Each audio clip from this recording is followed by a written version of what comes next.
Fletcher, Loyer, and David Jenkins Jr. Raise your hand and we'll get a mic to you. Mike, start us off, please.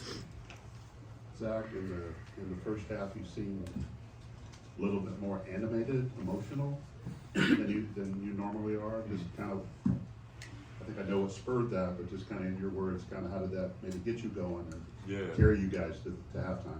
Yeah, kind of. Obviously, it's an early game. You got to get yourself going somehow. So you got to kind of get into it. But they play super physical. They kind of foul every time, and that kind of gets me going. I like playing physical. I like those types of games. And it kind of showed, like, it kind of got me going when they started fouling. They started hacking me and started doing things. You know, they busted my lip in the second half. And those things kind of got me going a little bit. Hey Zach, the shirt, I saw your mom giving it to you. Backstory on the shirt, she was excited to give that to you. Yeah, she just made it. You know, you can see the back of it. So, but you know, she comes down, she makes sure it's her friends kind of they have fun with it. They make little printouts. They had these type of shirts last year. They had that on the back this year. But it's just fun. She handed me after the game, and I just had to wear it.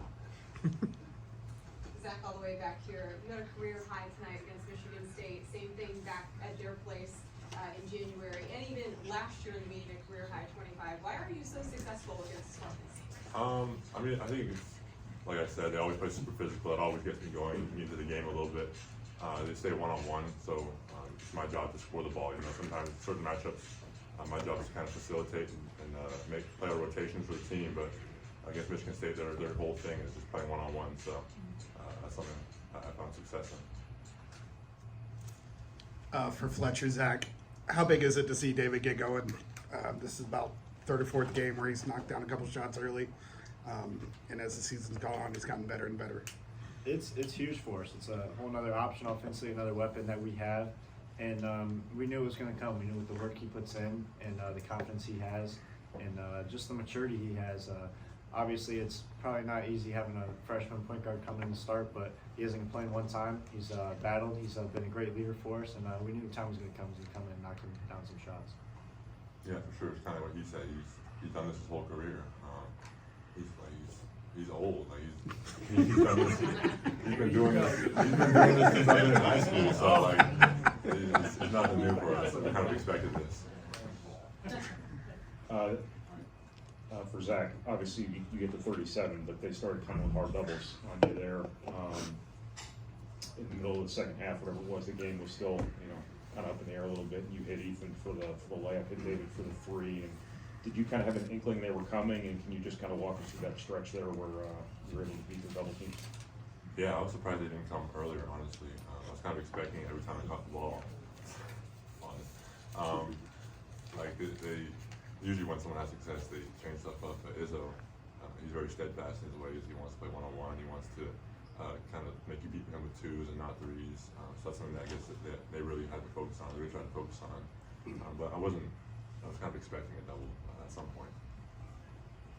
David, the last couple games, your shooting has really seemed to improve, and you kind of found your level a little bit. Explain that transition from the early part of the season to right now. What might have changed for you? You feel a little bit more comfortable in your role after playing, a different role in your previous stops in the team here coming off the bench.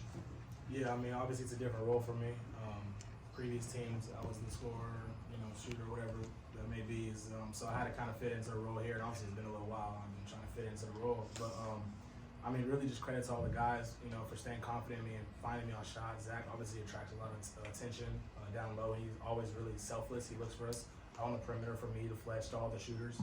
But man, like at the end of the day, I'm gonna do whatever role is given for me. You know what I mean? I just want to win at the end of the day. We're the #1 team in the country, and because of how unselfish we are as a team, we had a lot of people doubting us in the beginning because we may not be the most talented team or whatever, but we're together. We're close off the court and on the court, and I think it really translates to how we're winning. Fletch and David, I know you're going to say that it's just about getting in the gym and getting shots up, but during this 8-game winning streak, shooting almost 40% as a team from three, it was about 30% up until that point.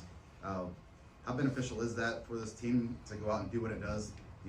When you shoot like that, you're going to have games like this, but it's got to be more than just getting more shots up. What's been the key to this stretch of hot shooting outside? I think it's just getting a little more comfortable.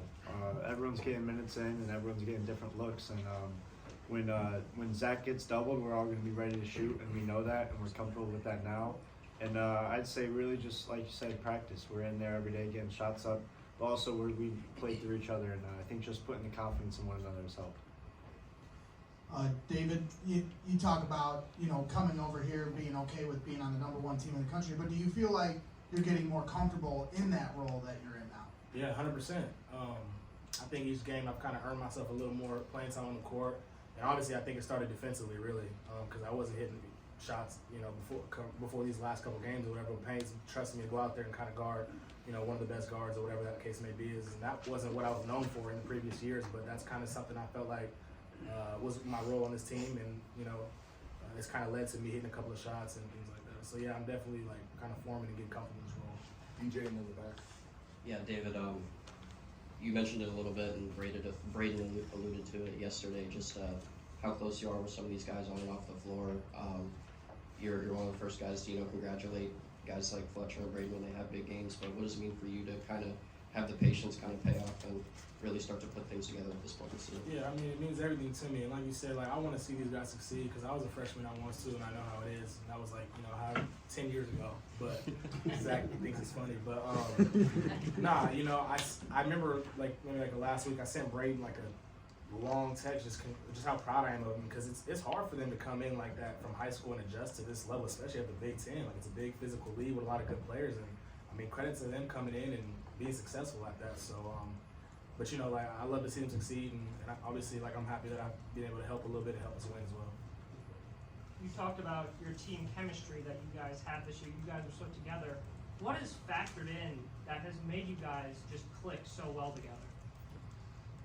I think personally, just how close we are on the court, like I mentioned before, people don't think that's a big thing, but it matters. With certain teams, you have cliques, with groups of people who hang out, but with us, it's everybody. And I think it just really matters when it goes on the court, because we each want to see each player succeed, so I think that means a lot. Anyone else? Sam, last one, please. Fletcher and David, obviously, hardly anybody's played with a 7'4" guy, but just kind of watching him evolve from when you got here to what he is now, and obviously a phenomenon, getting all this national attention. How fun has that been to watch a teammate kind of excel and just keep, raising his game, I guess? It's real special. It's something you gotta not take for granted, because you're not gonna have someone like that every single year. And when you got someone down low that's that dominant and that unselfish too, it's great to play with, and I feel bad for the other teams because it's hard to stop them. But also just this summer watching him play, I'm like, this guy's the best player in the country, and just us playing around him, us playing through him, and him still being unselfish is very cool to watch. I mean, just to piggyback on what he said, I mean, it's funny, I was kind of joking with Zach before the Michigan game. I'm like, you better go against Hunter, what you gonna do? And he destroyed him.